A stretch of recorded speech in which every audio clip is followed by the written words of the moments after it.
If you work in human resources or management, you've probably noticed an increase in the number of team members who are experiencing mental health issues. Generally speaking, it can be difficult to spot these issues until things get a little bit more serious. So I thought it might be helpful to do a little video to give you 3 key signs to look out for that your team member might be struggling a little bit with emotional difficulty.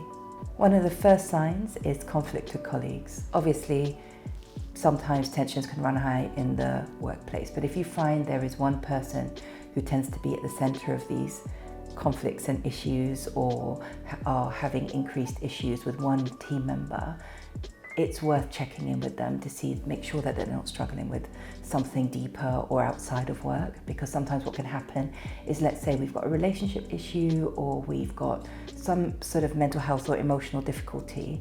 What we can do is bring that to work with us because it's difficult to express that outside of work.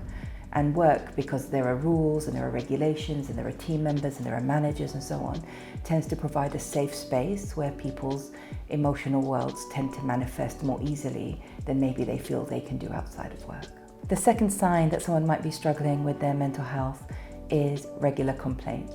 It will usually be small things. It will be things like the temperature in the office, little bits and bobs here and there, and it will feel like it's just a regular occurrence, and it feels also that it's difficult to offer solutions, or they're not as interested in the solutions as they are in making the complaint.